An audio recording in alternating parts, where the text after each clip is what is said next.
निश्चित रूप से। प्रस्तुत है न्याय और समस्या समाधान पर आधारित अकबर बीरबल की दो विस्तृत आपस में जुड़ी हुई कहानियां जो लगभग 10,000 शब्दों की हैं। न्याय और समस्या समाधान अकबर बीरबल की दो अनूठी कहानियां। प्रस्तावना। न्याय का सच्चा अर्थ। हिंदुस्तान के शहंशाह जलालुद्दीन मोहम्मद अकबर का दरबार केवल अपनी शानो शौकत और सैन्य शक्ति के लिए ही नहीं बल्कि अपने अद्वितीय न्याय और विवेक के लिए भी प्रसिद्ध था। अकबर स्वयं एक जिज्ञासु और न्यायप्रिय शासक थे जो अपनी प्रजा के हर दुख सुख को अपना समझते थे। परंतु उनके इस न्याय के स्तंभ को जो व्यक्ति अपनी बुद्धि, हाजिर जवाबी और असाधारण समस्या समाधान की क्षमता से सुदृढ़ बनाता था, वे थे उनके नवरत्नों में सबसे चमकदार रत्न बीरबल। यह कहानियों का सिलसिला केवल दो अलग अलग घटनाओं का वर्णन नहीं है, बल्कि यह इस बात की पड़ताल है कि न्याय का सच्चा स्वरूप क्या है।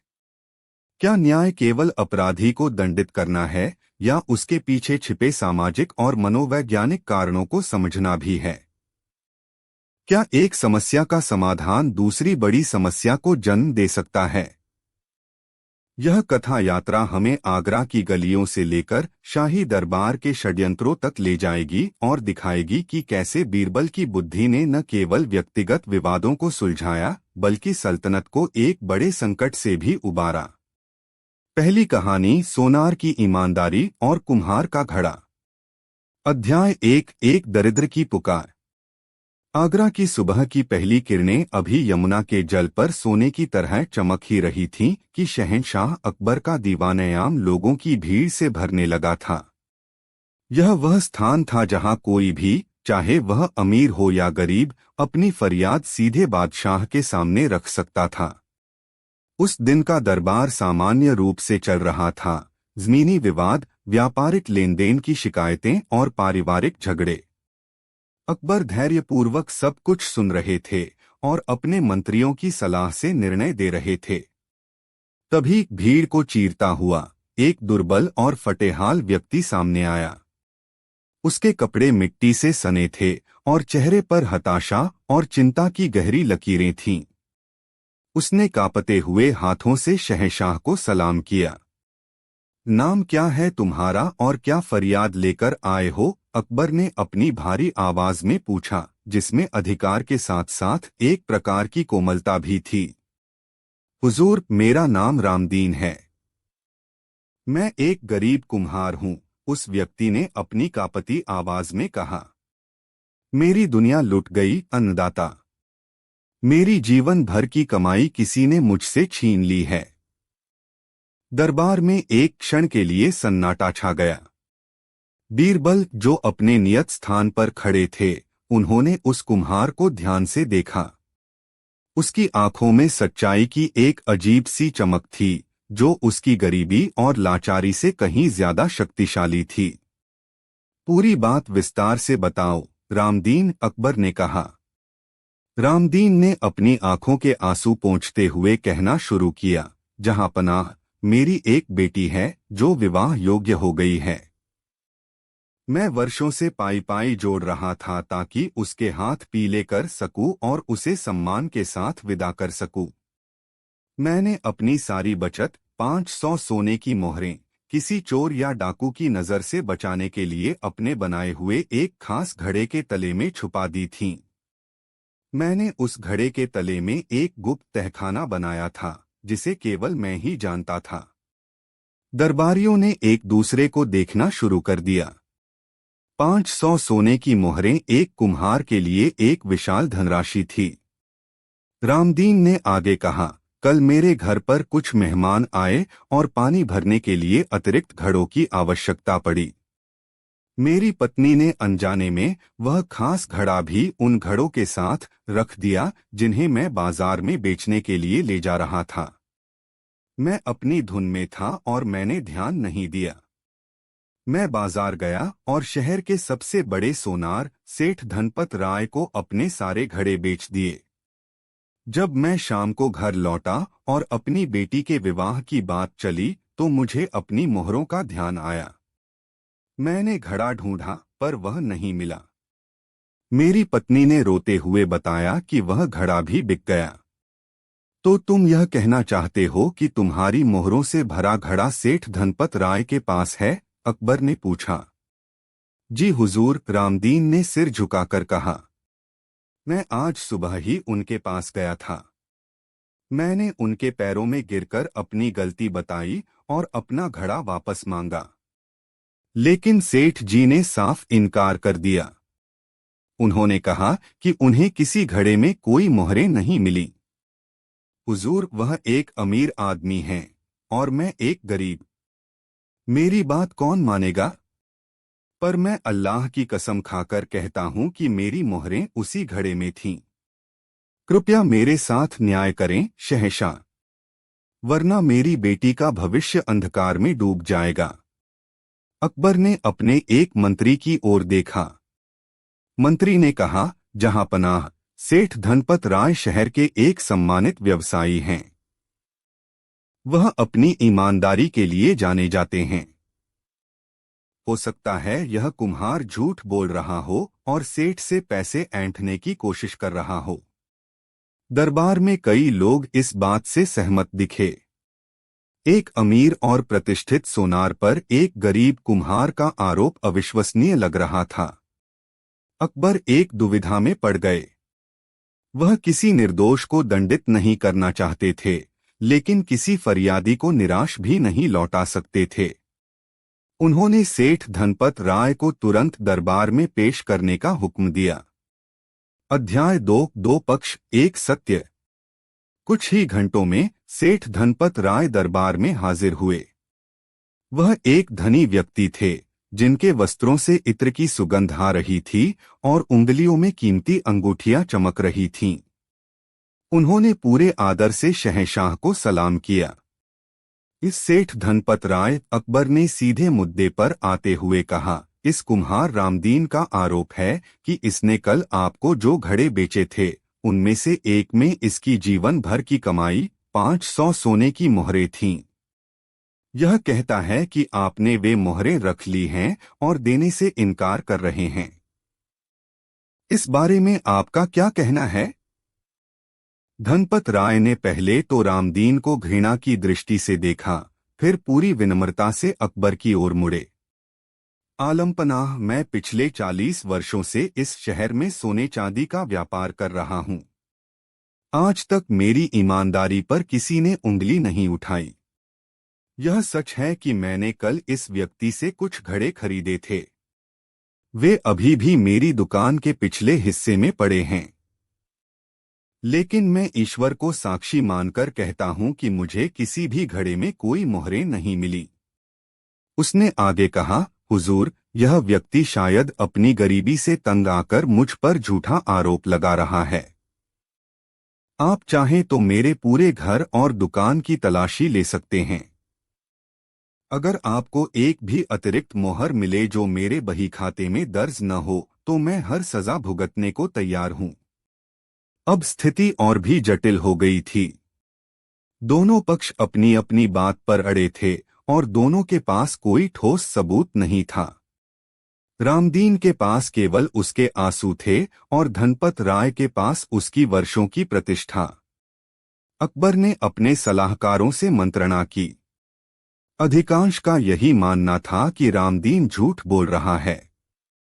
एक ने तो यहां तक सुझाव दिया कि झूठा आरोप लगाने के जुर्म में रामदीन को ही दंडित किया जाना चाहिए, ताकि भविष्य में कोई दरबार का समय व्यर्थ न करे।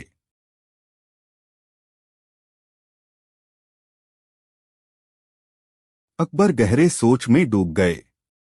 उनकी न्याय की कसौटी उन्हें किसी भी निर्णय पर पहुंचने से रोक रही थी। तभी उनकी नजर बीरबल पर पड़ी, जो शांत भाव से यह सब देख और सुन रहे थे, जैसे किसी शतरंज की बिसात पर अगली चाल का अनुमान लगा रहे हों। बीरबल, अकबर ने कहा, इस मामले में तुम्हारी क्या राय है? सत्य किसके पक्ष में है? पूरा दरबार बीरबल की ओर देखने लगा। बीरबल ने आगे बढ़कर पहले शहंशाह को और फिर दोनों पक्षों को प्रणाम किया। जहांपनाह, बीरबल ने कहा, सत्य अक्सर वह नहीं होता जो दिखाई देता है, और झूठ के पैर नहीं होते, पर वह दौड़ता बहुत तेज है। इस मामले में दोनों ही पक्ष अपनी जगह सच्चे लग रहे हैं। रामदीन की आंखों में अपनी बेटी के भविष्य की चिंता है और सेठ धनपत राय की आवाज में अपनी प्रतिष्ठा का विश्वास। तो फिर समाधान क्या है? अकबर ने अधीरता से पूछा। बीरबल मुस्कुराए। हुजूर, समाधान मिट्टी में ही छिपा है। हमें उस घड़े से ही पूछना होगा कि सच क्या है। दरबार में हंसी का एक हल्का सा फव्वारा छूट गया। एक बेजान घड़ा कैसे गवाही दे सकता था? बीरबल, पहेलियां बुझाने का समय नहीं है, अकबर ने कुछ सख्ती से कहा। यह पहेली नहीं जहांपनाह, यह समाधान का मार्ग है, बीरबल ने पूरे आत्मविश्वास से कहा। मुझे केवल 24 घंटे का समय और उन सभी घड़ों की आवश्यकता है जो रामदीन ने सेठ को बेचे थे। कल इसी समय दूध का दूध और पानी का पानी हो जाएगा। अकबर बीरबल की क्षमताओं से परिचित थे। उन्होंने उसकी बात मान ली। सेठ धनपत राय को वे सभी घड़े दरबार में लाने का आदेश दिया गया और रामदीन को कल तक धैर्य रखने को कहा गया। मामला अगले दिन के लिए स्थगित कर दिया गया। अध्याय 3 बीरबल की अनोखी जांच। दरबार से निकलकर बीरबल सीधे सेठ धनपत राय की दुकान पर नहीं गए और न ही उन्होंने रामदीन से कोई और पूछताछ की। इसके बजाय उन्होंने अपना भेष बदला और एक साधारण व्यापारी का रूप धारण करके उस मोहल्ले में पहुंच गए जहां रामदीन रहता था। वह जानते थे कि किसी भी समस्या की जड़ तक पहुंचने के लिए उसके आसपास के वातावरण को समझना जरूरी है। उन्होंने मोहल्ले के पनवाड़ी से बात की, बच्चों के साथ कंचे खेले और चौपाल पर बैठे बूढ़ों के साथ हुक्का पिया। बातों बातों में उन्होंने रामदीन के परिवार और उसके स्वभाव के बारे में जानकारी इकट्ठी की। सबने यही कहा कि रामदीन एक सीधा सादा, मेहनती और ईमानदार आदमी है जो अपनी गरीबी के बावजूद कभी किसी के सामने हाथ नहीं फैलाता। उसकी बेटी के विवाह की चिंता उसे दिन रात खाई जा रही थी। यह सुनकर बीरबल का विश्वास और पक्का हो गया कि रामदीन झूठ नहीं बोल रहा है। लेकिन अगर रामदीन सच बोल रहा था तो मोहरे गई कहाँ? क्या सेठ धनपत राय वाकई बेईमान थे या कोई और कड़ी थी जो इस मामले से गायब थी? बीरबल ने अपनी जांच का दायरा बढ़ाया। उन्होंने रामदीन के घर के आसपास के लोगों से और गहराई से पूछताछ की। उन्होंने उसके रिश्तेदारों के बारे में पूछा।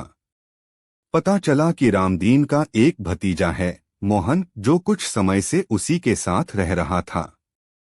वह कामधाम कुछ करता नहीं था और अक्सर शॉर्टकट से अमीर बनने के सपने देखता था।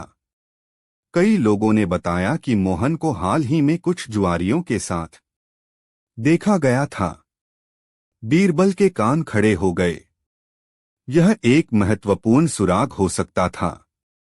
इसके बाद बीरबल सेठ धनपत राय की दुकान पर पहुंचे। घड़े पहले ही शाही सैनिक दरबार ले जा चुके थे। बीरबल ने सेठ से बड़ी विनम्रता से बात की। उन्होंने सेठ से पूछा कि जब उन्होंने घड़े खरीदे तो क्या कोई असामान्य बात हुई थी। सेठ ने याद करते हुए कहा, कुछ खास नहीं बीरबल जी। बस जब मैं घड़ों को अंदर रखवा रहा था तो एक घड़ा मेरे हाथ से फिसलकर जमीन पर गिर गया। पर खुदा का शुक्र है कि वह टूटा नहीं, बस उसकी पेंदी में थोड़ी सी खरोंच आ गई। बीरबल की आंखों में चमक आ गई। क्या आप मुझे वह जगह दिखा सकते हैं जहां घड़ा गिरा था? सेठ उन्हें दुकान के पिछले हिस्से में ले गए। बीरबल ने जमीन को ध्यान से देखा। वहां मिट्टी के कुछ बारीक कण पड़े थे। उन्होंने उन कणों को एक कपड़े में बांध लिया। फिर उन्होंने उन सभी घड़ों का निरीक्षण किया जो दरबार में रखे गए थे। उन्होंने हर घड़े की पेंदी को बहुत गौर से देखा। एक घड़े की पेंदी बाकी घड़ों से थोड़ी अलग थी। उस पर हाल ही में लगाई गई गीली मिट्टी का हल्का सा निशान था, जिसे बहुत सफाई से छुपाने की कोशिश की गई थी। अब बीरबल के दिमाग में पूरी तस्वीर साफ हो रही थी। उन्होंने रामदीन के घर से लाई गई मिट्टी और सेठ की दुकान से उठाए गए मिट्टी के कणों की तुलना की। दोनों अलग अलग थे। शाम तक बीरबल के पास अपनी योजना तैयार थी। वह जानते थे कि अपराधी को पकड़ने के लिए सबूतों के साथ साथ मनोवैज्ञानिक दबाव बनाना भी जरूरी है। अध्याय 4 तपता हुआ घड़ा और चोर का डर। अगले दिन दीवानयाम खचाखच भरा हुआ था। सबकी नजरें उस कतार में रखे घड़ों पर थीं, जो किसी रहस्यमयी पहेली की तरह लग रहे थे। अकबर अपने सिंहासन पर विराजमान थे और उनके चेहरे पर उत्सुकता का भाव था। रामदीन और धनपत राय भी कटघरे में खड़े थे। बीरबल ने शहंशाह से अनुमति लेकर कार्यवाही शुरू की। जहांपनाह, बीरबल ने बुलंद आवाज में कहा, जैसा कि मैंने कल कहा था, यह घड़ा ही हमें सच बताएगा। लेकिन यह कोई साधारण घड़ा नहीं है। यह एक चमत्कारी घड़ा है।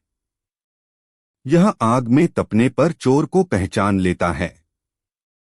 दरबार में फुसफुसाहट होने लगी। यह कैसी बेतुकी बात थी। बीरबल ने अपनी बात जारी रखी, मेरे पास एक योजना है। हम इन सभी घड़ों के बीच में एक बड़ा सा अलाव जलाएंगे। जिस घड़े में मोहरें थीं, उसे उस आग के ऊपर रखा जाएगा। फिर मामले से जुड़े सभी संदिग्ध व्यक्तियों को एक एक करके उस तपते हुए घड़े को हाथ लगाना होगा। इससे क्या होगा? अकबर ने पूछा। हुजूर, क्योंकि यह एक चमत्कारी घड़ा है, यह किसी निर्दोष व्यक्ति को कोई नुकसान नहीं पहुंचाएगा। लेकिन जैसे ही असली चोर इसे छुएगा, घड़ा उसे कसकर पकड़ लेगा और उसका हाथ बुरी तरह जल जाएगा। बीरबल ने यह बात इतने आत्मविश्वास और गंभीरता से कही कि एक पल के लिए सबको यह सच लगने लगा। रामदीन ने तुरंत कहा, मैं तैयार हूं। मैं निर्दोष हूं। धनपत राय ने भी अपनी सहमति दे दी, मुझे भी कोई आपत्ति नहीं है। बीरबल ने फिर कहा, हुजूर, इस मामले में केवल ये दो लोग ही नहीं हैं। हो सकता है कि चोरी किसी और ने की हो और आरोप किसी और पर मढ़ दिया हो। मैं चाहता हूं कि रामदीन के परिवार के वे सदस्य भी इस परीक्षा में शामिल हों जो उस दिन घर पर मौजूद थे। अकबर ने इसकी इजाजत दे दी। रामदीन के भतीजे मोहन को भी बुलाया गया। जब उसने इस अजीब परीक्षा के बारे में सुना तो उसके चेहरे का रंग उड़ गया। वह पसीने से तरबतर हो गया, लेकिन दरबार में कुछ कहने की हिम्मत नहीं कर सका। दरबार के बीचों बीच एक बड़ा सा अलाव जलाया गया। एक विशेष घड़े को, जिसे बीरबल ने पहले ही चिह्नित कर लिया था, आग के ऊपर एक तिपाई पर रख दिया गया। घड़ा धीरे धीरे गर्म होने लगा। बीरबल ने घोषणा की, अब एक एक करके सभी लोग आगे आएंगे और इस घड़े को स्पर्श करेंगे। याद रहे, जो चोर है उसका हाथ जलेगा। सबसे पहले सेठ धनपत राय आगे बढ़े। उन्होंने बिना किसी हिचकिचाहट के घड़े को छुआ और पीछे हट गए। उनके हाथ को कुछ नहीं हुआ। फिर रामदीन आगे आया। उसकी आंखों में आंसू थे, पर उसने भी घड़े को छुआ। वह भी सुरक्षित रहा। अब मोहन की बारी थी। वह कांपते हुए कदमों से आगे बढ़ा। उसकी आंखें डर से फटी जा रही थीं। वह तपते हुए घड़े को देख रहा था और उसे लग रहा था कि जैसे ही वह उसे छुएगा, उसका हाथ पिघल जाएगा। वह घड़े के पास पहुंचा, एक क्षण के लिए रुका और फिर जल्दी से हाथ आगे बढ़ाकर बिना छुए ही पीछे खींच लिया, यह दिखाते हुए कि उसने उसे छू लिया है। किसी ने इस हरकत पर ध्यान नहीं दिया, सिवाय बीरबल के। जब सबने यह प्रक्रिया पूरी कर ली, तो बीरबल ने अकबर से कहा, जहांपनाह, अब कृपया सभी को अपने हाथ आगे करने का आदेश दें। अकबर ने आदेश दिया। सभी ने अपने हाथ आगे किए। बीरबल एक एक करके सबके हाथ देखने लगे और फिर वह मुस्कुराए। चोर पकड़ा गया, जहांपनाह। कौन है चोर? बीरबल अकबर ने पूछा। हुजूर, चोर वह है जिसके हाथ सबसे साफ हैं, बीरबल ने कहा और सीधे मोहन की ओर इशारा किया। दरबार में सब हैरान रह गए। यह क्या तर्क था? बीरबल ने समझाया, जहांपनाह, यह कोई चमत्कारी घड़ा नहीं था। यह एक साधारण मिट्टी का घड़ा था और इसे मैंने आग पर सिर्फ डराने के लिए रखा था। इतना गर्म नहीं किया था कि किसी का हाथ जले। असल में मैंने इस परीक्षा से पहले चुपके से इस घड़े पर कालिख की एक बहुत ही पतली परत पोत दी थी। जो भी निर्दोष था उसने बिना डरे घड़े को छुआ और उसके हाथ पर कालिख लग गई। आप देख सकते हैं, रामदीन और सेठ धनपत राय दोनों के हाथों में कालिख है। उन्होंने मोहन की ओर मुड़कर कहा, लेकिन चोर अपने मन में बैठे डर के कारण यह सोचकर कि घड़ा उसे जला देगा, उसने घड़े को छुआ ही नहीं। इसलिए उसके हाथ एकदम साफ हैं। सबूत अकाट्य था। मोहन का चेहरा सफेद पड़ गया और वह जमीन पर गिरकर शहंशाह के पैरों में गिड़गिड़ाने लगा। उसने अपना अपराध कबूल कर लिया। उसने बताया कि उसने अपने चाचा को घड़े में मोहरें छुपाते हुए देख लिया था। जब घड़ा गलती से बिक गया तो उसने रात में सेठ की दुकान में सेंध लगाई, घड़े को खोजा, उसकी पेंदी तोड़कर मोहरें निकाली और फिर गीली मिट्टी से उसे वापस जोड़ दिया ताकि किसी को शक न हो। उसने आधी मोहरें जुए में हार दी थीं और बाकी उसके घर में छिपाई हुई थीं। सच्चाई सामने आ चुकी थी। सेठ धनपत राय की प्रतिष्ठा बच गई। रामदीन को उसकी बची हुई मोहरें वापस मिल गईं और अकबर ने शाही खजाने से बाकी की मोहरें देकर उसकी मदद करने का वादा किया। मोहन को उसके अपराध के लिए जेल भेज दिया गया। दरबार बीरबल की जय जयकार के नारों से गूंज उठा। अकबर ने बीरबल की पीठ थपथपाते हुए कहा, बीरबल, तुमने एक बार फिर साबित कर दिया कि बुद्धि सबसे बड़ा हथियार है।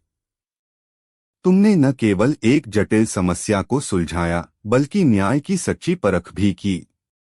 बीरबल ने सिर झुकाकर कहा, जहांपनाह, यह तो बस शुरुआत है। इस मामले ने मुझे एक गहरी चिंता में डाल दिया है। न्याय केवल अपराधी को दंड देने का नाम नहीं है, बल्कि उन परिस्थितियों को समझने का भी नाम है जो अपराध को जन्म देती हैं। अकबर ने बीरबल की बात को गंभीरता से सुना, लेकिन वह यह नहीं जानते थे कि इस एक घटना का प्रभाव आने वाले समय में पूरे साम्राज्य के लिए एक नया और कहीं ज्यादा बड़ा संकट खड़ा करने वाला था। दूसरी कहानी, न्याय की परछाई और सल्तनत का संकट। अध्याय 1, न्याय की बाढ़।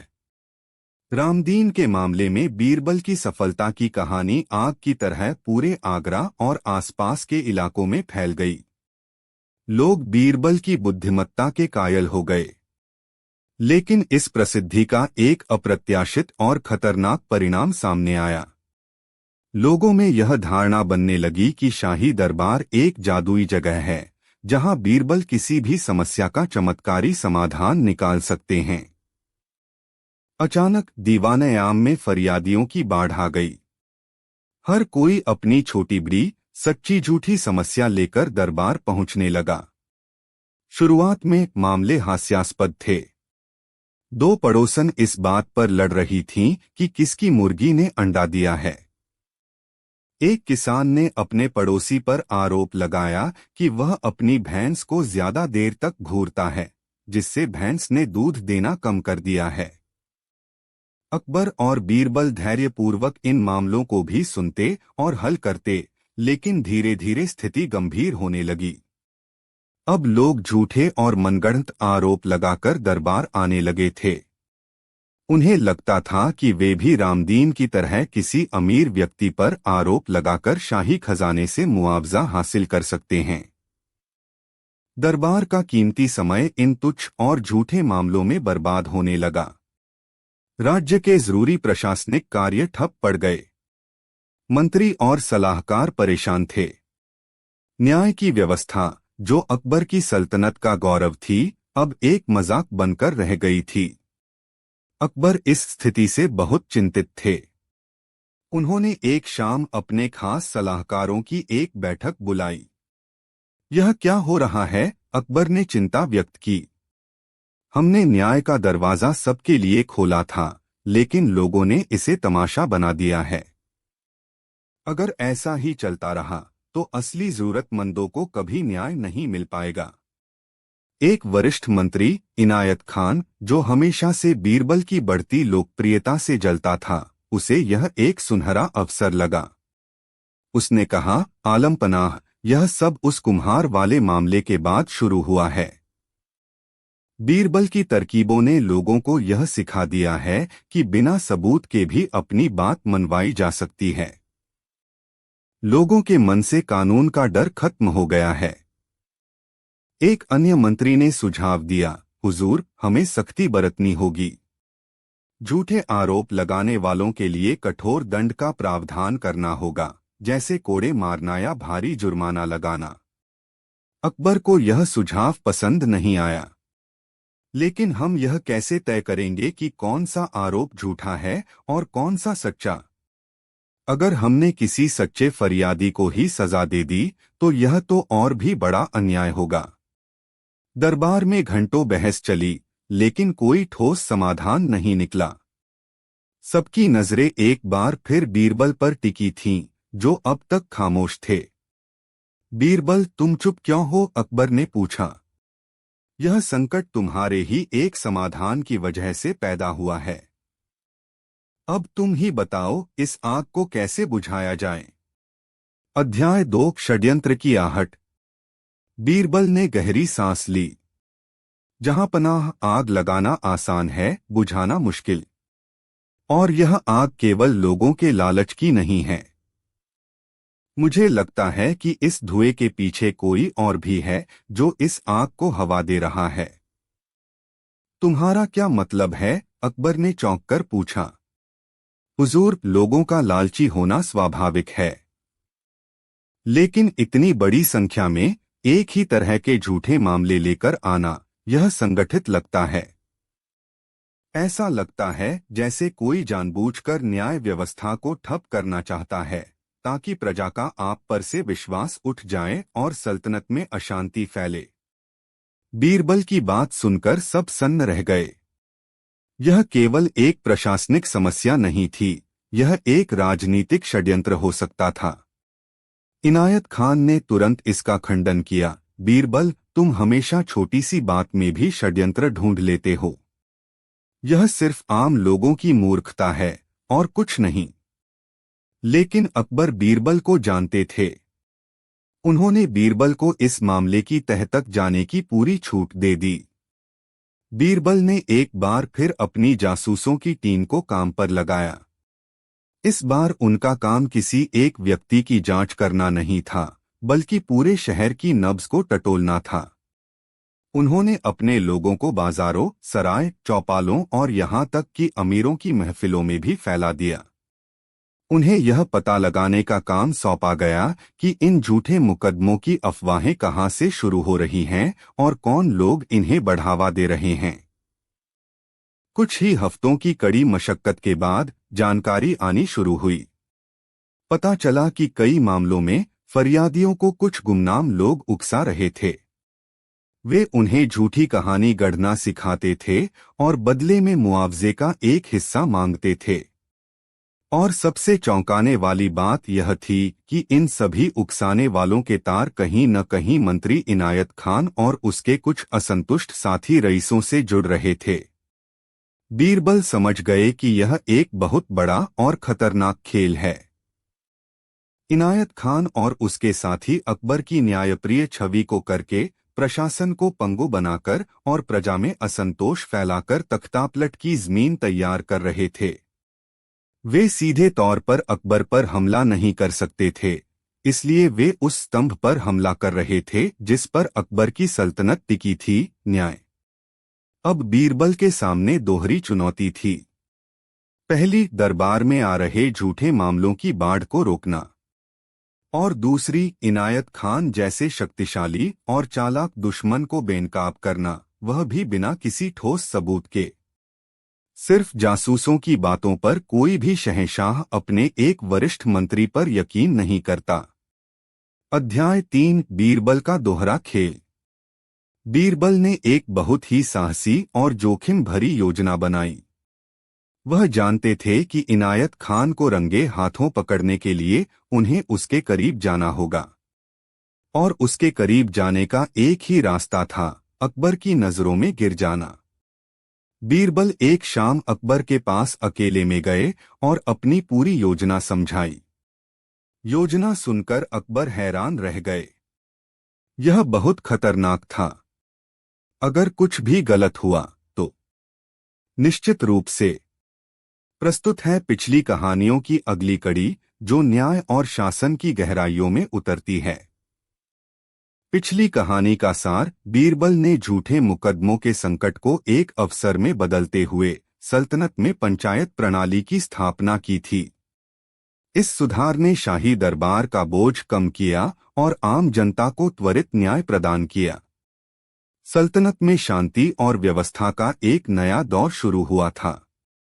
अकबर और बीरबल इस सफलता से संतुष्ट थे, लेकिन वे यह नहीं जानते थे कि हर समाधान अपने साथ एक नई, अधिक सूक्ष्म चुनौती लेकर आता है।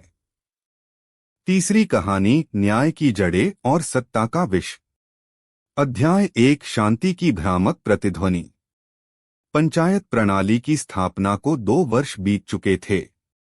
हिंदुस्तान की सल्तनत में, विशेषकर ग्रामीण इलाकों में, एक अभूतपूर्व शांति का अनुभव किया जा रहा था। आगरा में आने वाले मुकदमों की संख्या न के बराबर रह गई थी। अकबर को अपने सूबेदारों से जो रिपोर्टें मिलती थीं, वे सभी इस नई व्यवस्था की सफलता के गीत गा रही थीं। गांवों के झगड़े गांव में ही सुलझ रहे थे और लोगों का जीवन सरल हो गया था। शहंशाह अकबर अक्सर शाम को बीरबल के साथ बैठकर इस पर चर्चा करते। बीरबल, एक शाम उन्होंने कहा, तुम्हारी दूरदर्शिता ने कमाल कर दिया। जिस न्याय व्यवस्था को लेकर हम इतने चिंतित थे, वह अब हमारी सल्तनत की सबसे बड़ी ताकत बन गई है। बीरबल ने मुस्कुराते हुए उत्तर दिया, जहांपनाह, यह आपकी न्यायप्रियता का ही फल है। आपने प्रजा पर विश्वास किया और प्रजा ने उस विश्वास का मान रखा। एक मजबूत पेड़ केवल तने से नहीं, बल्कि अपनी गहरी और फैली हुई जड़ों से बनता है। ये पंचायतें सल्तनत की वही जड़ें हैं। लेकिन शांति की यह सतह कभी कभी बहुत भ्रामक हो सकती है। गहरी नदी का पानी ऊपर से शांत ही दिखाई देता है। कुछ हफ्तों बाद दीवानयाम में एक अजीब घटना घटी। एक बूढ़ा, थकाहारा किसान, जिसका नाम हरिया था, दरबार में पेश हुआ।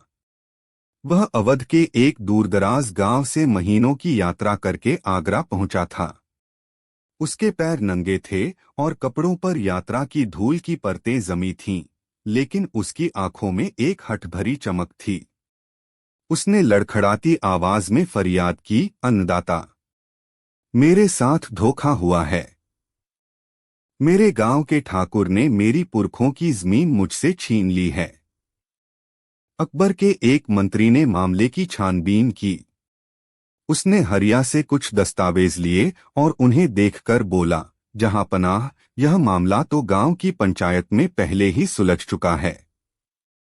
इन कागजों पर पंचायत के सरपंच और पंचों की मुहर है। इसमें साफ लिखा है कि हरिया ने अपनी मर्जी से अपनी जमीन ठाकुर भीम सिंह को बेची है और उसके बदले में उचित मूल्य प्राप्त किया है। मंत्री ने हरिया की ओर देखते हुए कहा, बाबा, तुम दरबार का समय व्यर्थ कर रहे हो। पंचायत का फैसला अंतिम है। तुमने खुद ही अपनी जमीन बेची है। हरिया चीख पड़ा, यह झूठ है हुजूर, सरासर झूठ। मुझसे जबरदस्ती इन कागजों पर अंगूठा लगवाया गया था। ठाकुर ने मेरे बेटे को जान से मारने की धमकी दी थी। पंचायत के सभी पंच ठाकुर के ही आदमी हैं। वे वही करते हैं जो ठाकुर चाहता है। गांव में कोई उसके खिलाफ मुंह खोलने की हिम्मत नहीं करता। मैं अपनी जमीन नहीं बेचना चाहता था। वह मेरी माँ है। बूढ़े किसान की आंखों से आंसू बहने लगे। दरबार में एक असहज चुप्पी छा गई। एक तरफ सल्तनत का बनाया हुआ कानून और उसकी अपनी पंचायत प्रणाली का फैसला था, और दूसरी तरफ एक असहाय बूढ़े के आंसू और उसकी जुबान थी। अध्याय 2, कागज का सत्य और आंखों का सच। मंत्री इनायत खान का उत्तराधिकारी अजीम खान एक कठोर और नियमप्रिय व्यक्ति था। उसने कहा, जहां पनाह, अगर हम ऐसे हर मामले को दोबारा सुनने लगे तो पंचायत प्रणाली का कोई अर्थ नहीं रह जाएगा। इससे लोगों का व्यवस्था पर से विश्वास उठ जाएगा। कानून के अनुसार मामला बंद हो चुका है। अधिकांश दरबारी उसकी बात से सहमत थे। वे मानते थे कि एक स्थापित प्रणाली की अखंडता को एक व्यक्ति के असत्यापित दावे के लिए दांव पर नहीं लगाया जा सकता। लेकिन अकबर का मन कुछ और कह रहा था। उन्होंने रामदीन कुम्हार की आंखों में भी ऐसी ही सच्चाई देखी थी। उन्होंने हरिया की झुर्रियों भरे चेहरे और उसकी कांपती आवाज में छिपी पीड़ा को महसूस किया। उन्होंने अपनी नजरें बीरबल की ओर घुमाईं, जो हमेशा की तरह शांत भाव से सब कुछ देख रहे थे। बीरबल, तुम्हारी क्या राय है? अकबर ने पूछा। क्या हमें कानून के कागजों पर विश्वास करना चाहिए या इस बूढ़े की आंखों पर? बीरबल आगे आए और हरिया के पास जाकर उसके कंधे पर हाथ रखा। फिर वह शहंशाह की ओर मुड़े। जहां पनाह, बीरबल ने कहा, कानून अंधा हो सकता है पर न्याय नहीं। ये कागज कानून हैं, पर इन आंखों में न्याय की गुहार है। हमने जो पेड़ लगाया था उसकी जड़ें तो फैल गईं, लेकिन लगता है कि किसी एक जड़ में सत्ता का विष घुलने लगा है। उन्होंने आगे कहा, अगर एक भी निर्दोष व्यक्ति हमारी बनाई व्यवस्था के कारण अन्याय का शिकार होता है तो यह पूरी व्यवस्था की विफलता है। इस मामले की तह तक जाना आवश्यक है। लेकिन अगर हम शाही फरमान भेजकर जांच करवाएंगे तो ठाकुर भीम सिंह सतर्क हो जाएगा और सारे सबूत मिटा देगा। तो फिर क्या किया जाए? अकबर ने पूछा। मुझे स्वयं वहां जाना होगा, जहां पना। लेकिन शहंशाह के मंत्री के रूप में नहीं, बल्कि एक आम इंसान के रूप में। मुझे उस गांव की हवा में घुलना होगा, लोगों के दिलों में झांकना होगा और उस जहरीली जड़ को खोजना होगा जो हमारे न्याय के पेड़ को खोखला कर रही है। अकबर ने सहमति दे दी। यह एक और जोखिम भरा मिशन था। हरिया को शाही मेहमान खाने में ठहराया गया और उसे आश्वासन दिया गया कि न्याय होगा। और बीरबल एक नए भेष में एक नई और कहीं अधिक जटिल पहेली को सुलझाने के लिए अवध की ओर निकल पड़े। अध्याय 3, कथावाचक का आगमन।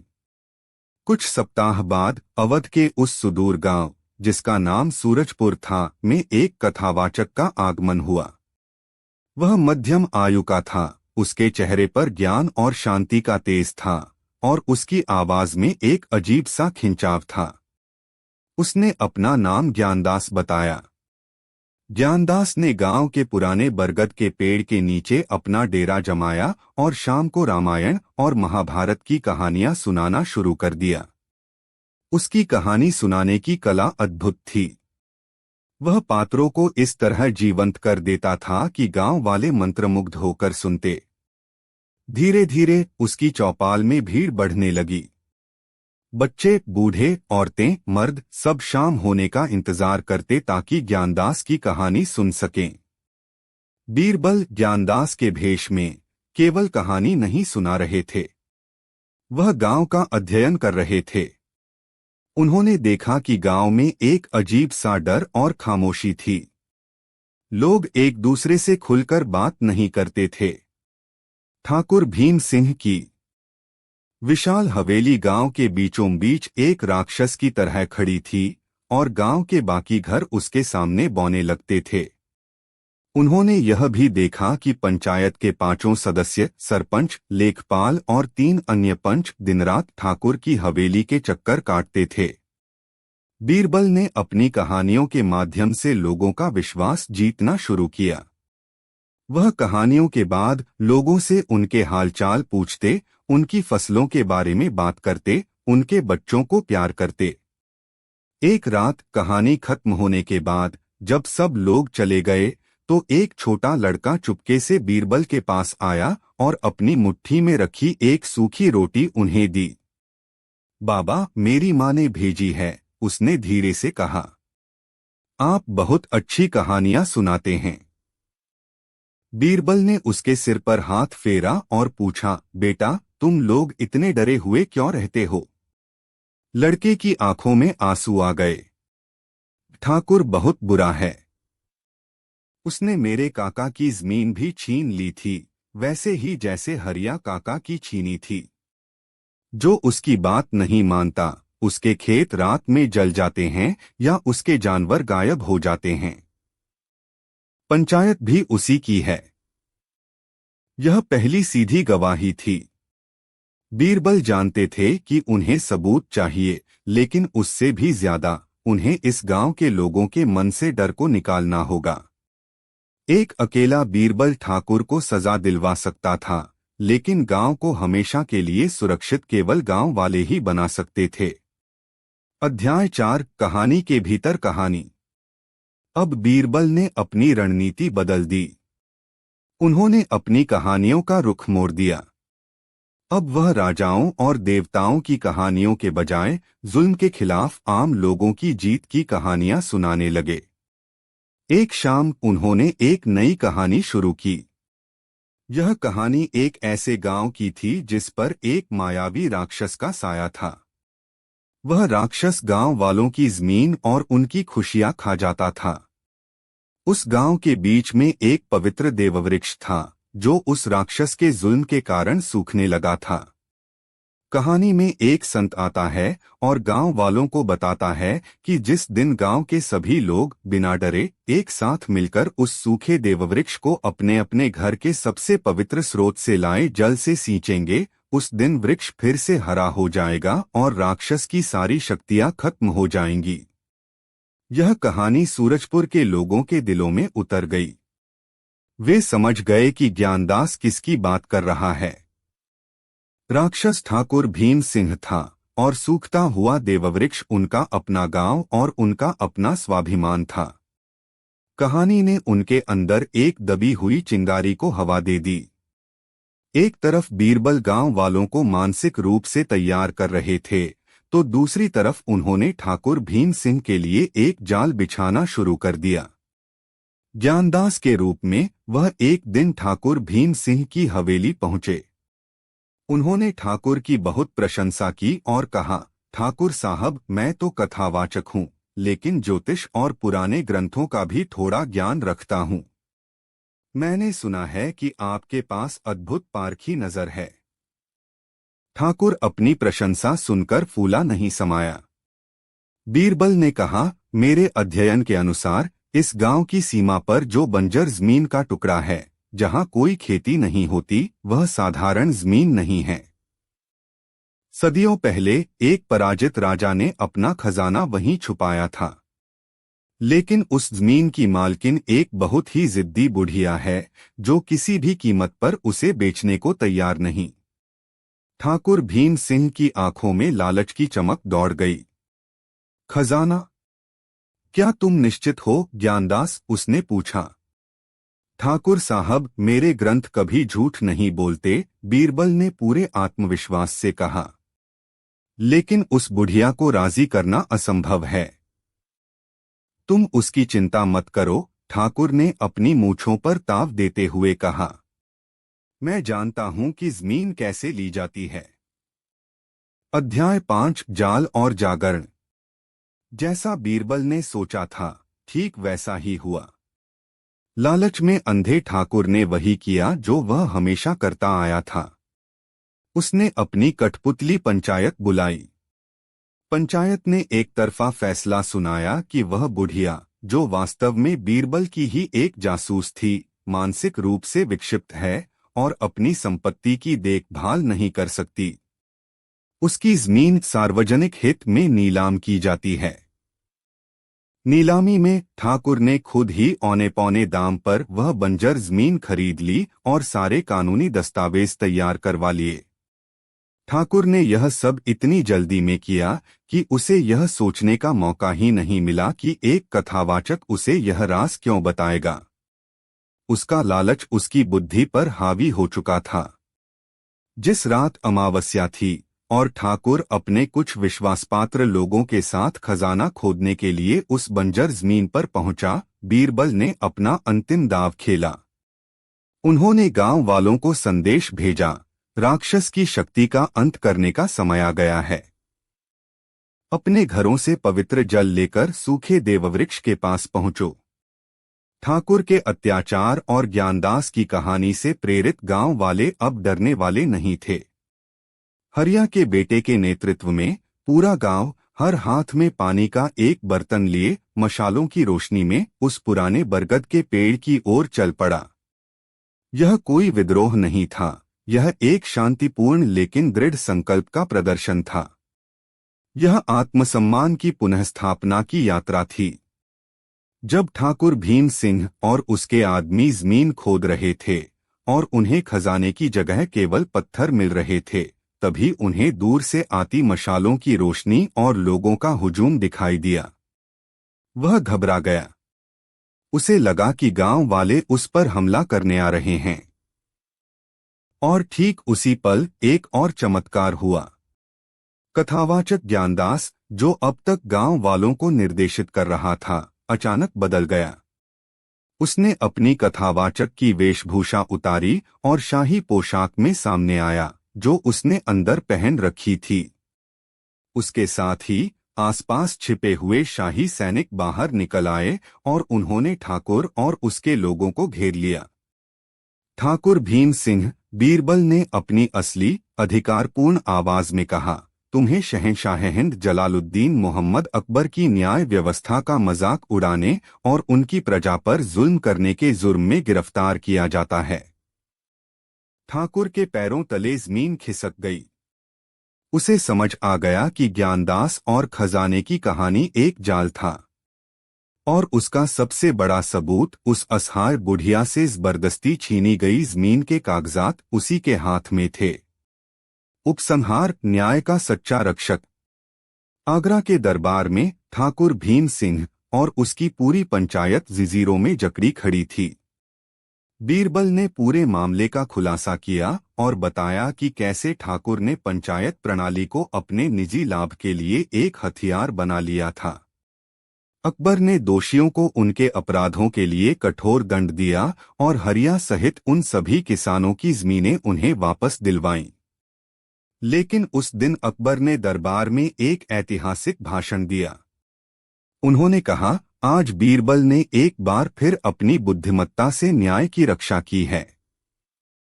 लेकिन हमें यह समझना होगा कि बीरबल हर गांव, हर घर में मौजूद नहीं हो सकता। आज का असली नायक बीरबल नहीं, बल्कि सूरजपुर गांव की प्रजा है। उन्होंने हरिया और उसके बेटे की ओर इशारा करते हुए कहा, असली जीत उस दिन हुई जिस दिन इन लोगों ने अपने मन से डर को निकाल दिया और अन्याय के खिलाफ एक साथ खड़े होने का फैसला किया। एक अच्छी प्रणाली बनाना मेरा काम है, एक अच्छा कानून बनाना मेरा कर्तव्य है, लेकिन उस प्रणाली और कानून की आत्मा की रक्षा करना आप सबका, प्रजा का कर्तव्य है। याद रखिए, न्याय का सच्चा रक्षक कोई राजा या उसका मंत्री नहीं होता। न्याय का सच्चा रक्षक एक जागृत और निर्भीक प्रजा होती है। इस घटना के बाद अकबर ने पंचायत प्रणाली में एक और सुधार किया।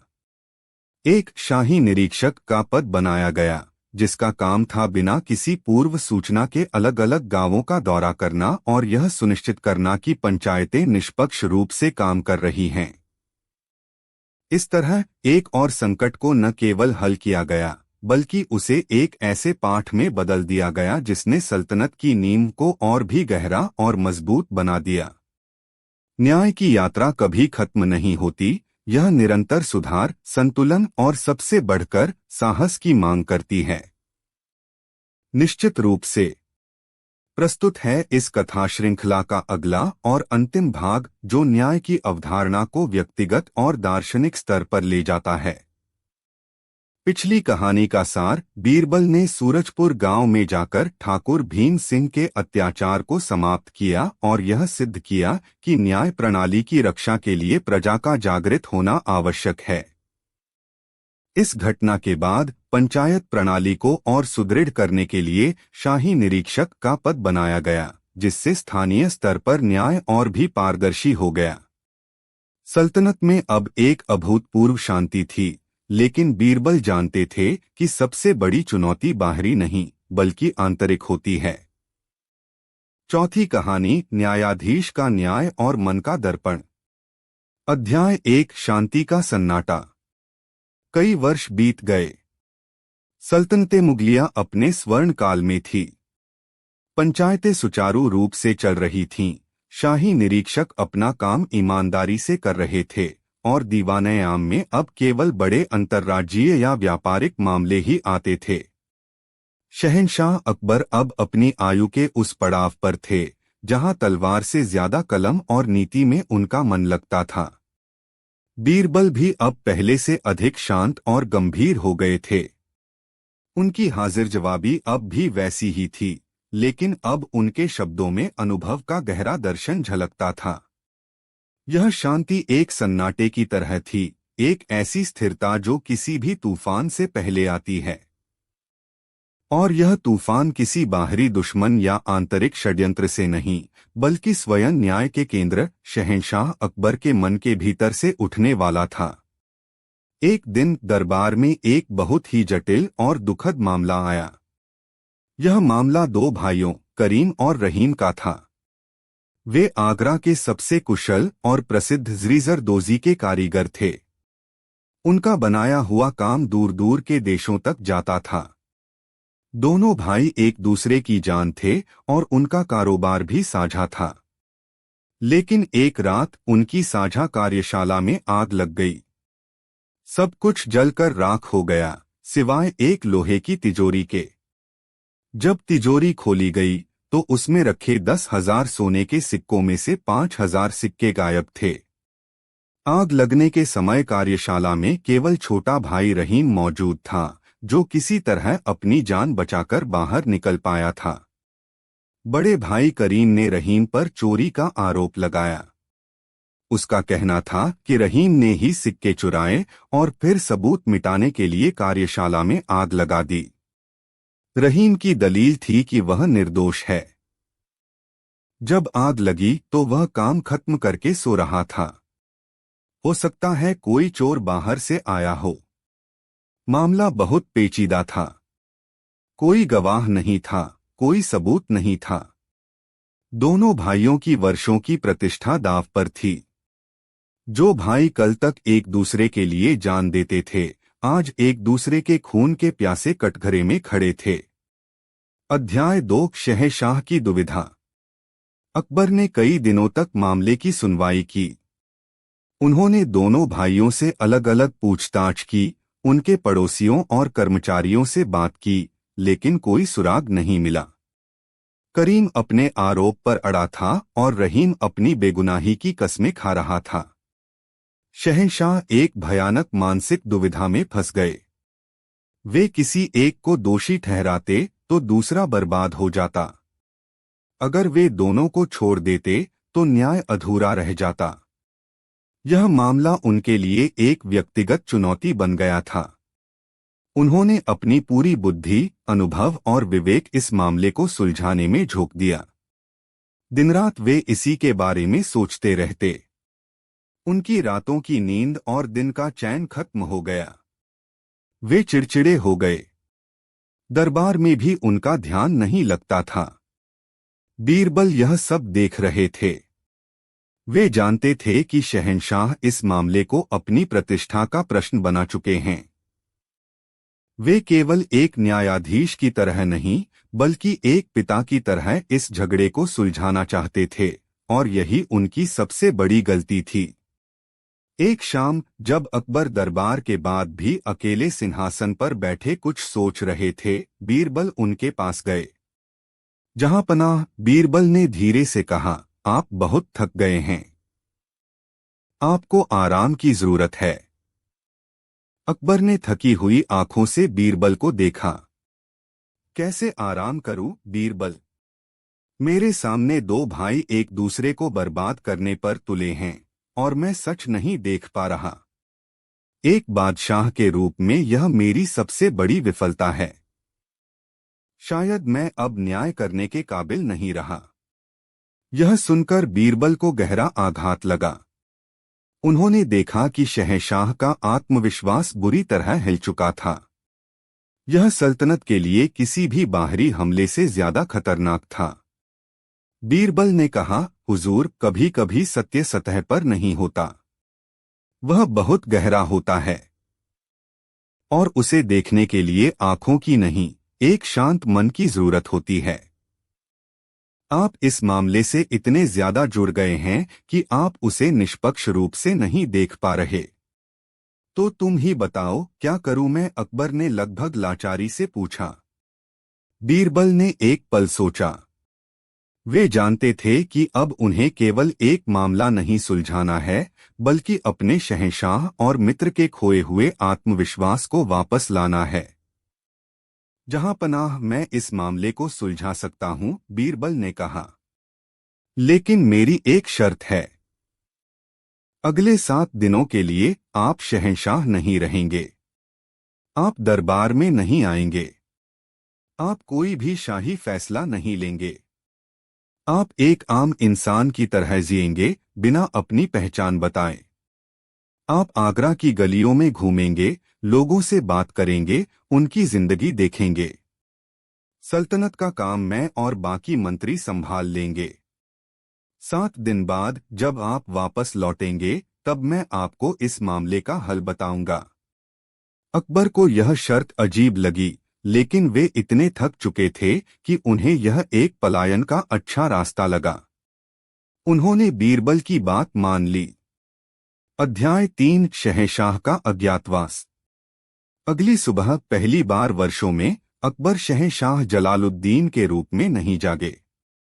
उन्होंने एक साधारण व्यापारी के कपड़े पहने, अपना चेहरा कपड़े से थोड़ा ढक लिया और चुपचाप महल से बाहर निकल गए। यह बात अकबर के दिल में तीर की तरह लगी। शक। अगले कुछ दिन अकबर ने लोगों के जीवन को और करीब से देखा। उन्होंने देखा कि न्याय केवल दरबार में नहीं होता। एक मां अपने 2 लड़ते हुए बच्चों के बीच जो फैसला करती है, वह भी न्याय है। 2 दोस्त आपस में अपना विवाद सुलझा लेते हैं, वह भी न्याय है। एक इंसान जब अपनी गलती मानकर माफी मांग लेता है, वह भी न्याय है। उन्हें समझ आने लगा कि वह न्याय को एक बहुत ही सीमित और कठोर परिभाषा में बांध रहे थे। वह उसे केवल दोषी और निर्दोष के तराजू पर तौल रहे थे, जबकि जीवन में बहुत कुछ इन दोनों के बीच में होता है। 7वें दिन जब वे महल लौट रहे थे, तो वे एक अलग इंसान थे। उनके मन का बोझ हल्का हो गया था। उन्हें करीम रहीम के मामले का हल तो नहीं मिला था, लेकिन उन्हें एक गहरी शांति और एक नई समझ मिली थी। उन्हें समझ आ गया था कि एक शहंशाह का काम हर समस्या को सुलझाना नहीं, बल्कि एक ऐसा माहौल बनाना है जहां लोग अपनी समस्याएं खुद सुलझा सकें। अध्याय 4, मन का दर्पण। जब अकबर दरबार में लौटे तो उनके चेहरे पर एक नई चमक और शांति थी। बीरबल ने यह देखकर राहत की सांस ली। तो बीरबल, अकबर ने अपने सिंहासन पर बैठते हुए कहा, क्या तुमने चोर का पता लगा लिया? जी जहांपनाह, बीरबल ने कहा। चोर पकड़ा गया है। पूरा दरबार उत्सुक हो गया। करीम और रहीम को कटघरे में लाया गया। बीरबल ने दोनों भाइयों से पूछा, मैं तुम दोनों को एक आखिरी मौका देता हूं। क्या तुम में से कोई अपनी गलती मानना चाहता है? दोनों ने इनकार कर दिया। ठीक है, बीरबल ने कहा। तो फिर मेरे पास चोर को पकड़ने का एक ही तरीका है। बीरबल ने अपने सहायक को इशारा किया। सहायक दो बिल्कुल एक जैसे दिखने वाले दर्पण लेकर आया। बीरबल ने कहा, ये कोई साधारण दर्पण नहीं है। ये न्याय के दर्पण हैं। ये मन के भीतर छिपे सच को दिखा सकते हैं। मैं तुम दोनों को एक एक दर्पण दूंगा। तुम्हें एकांत में जाकर इस दर्पण में 10 मिनट तक देखना है। जो निर्दोष होगा उसे दर्पण में अपना चेहरा साफ दिखाई देगा, लेकिन जो चोर होगा 10 मिनट बाद दर्पण में उसका चेहरा काला पड़ जाएगा। यह तरकीब बीरबल की पुरानी तरकीबों जैसी ही लग रही थी, लेकिन इस बार इसमें एक मनोवैज्ञानिक गहराई थी। दोनों भाइयों को अलग अलग कमरों में भेज दिया गया। अकबर और पूरा दरबार इंतजार करने लगा। 10 मिनट सदियों जैसे लग रहे थे। जब समय पूरा हुआ तो पहले करीम बाहर आया। उसका चेहरा पीला पड़ा हुआ था, लेकिन उसने हिम्मत से कहा, मैंने दर्पण में देखा, मेरा चेहरा साफ है। फिर रहीम के कमरे का दरवाजा खुला, लेकिन रहीम बाहर नहीं आया। बीरबल और कुछ सैनिक अंदर गए। उन्होंने देखा कि रहीम जमीन पर बैठा फूट फूट कर रो रहा था। उसके हाथ में जो दर्पण था वह टूटा हुआ था। उसने गुस्से में उसे जमीन पर पटक दिया था। मैं हूं चोर जहांपना, मैं हूं गुनहगार, वह रोते हुए बोला। सच्चाई सामने आ चुकी थी। रहीम ने कबूल किया कि उसे जुए की लत लग गई थी और उस पर बहुत कर्ज हो गया था। उसने 5000 सिक्के चुराए थे, लेकिन आग उसने नहीं लगाई थी। आग दुर्घटनावश एक दिए के गिरने से लगी थी।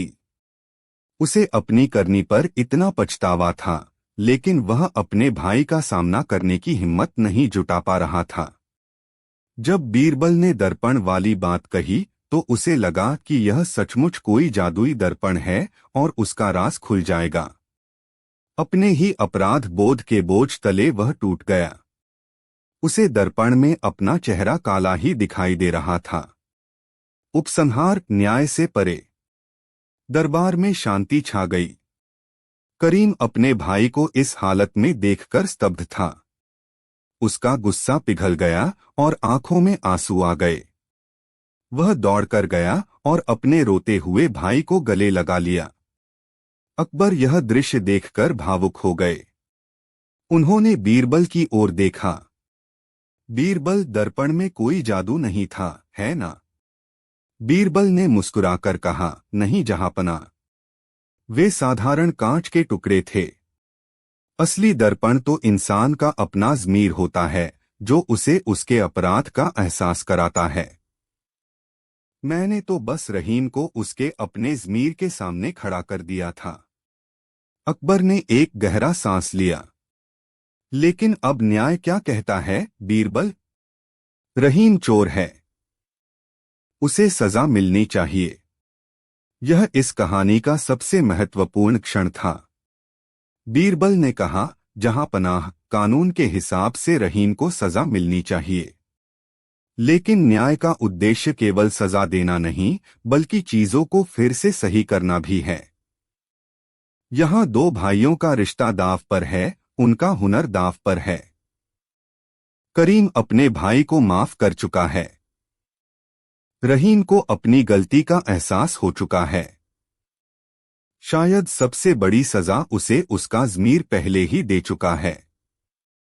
बीरबल ने सुझाव दिया, मेरा निवेदन है कि आप फैसला इन दोनों भाइयों पर छोड़ दें।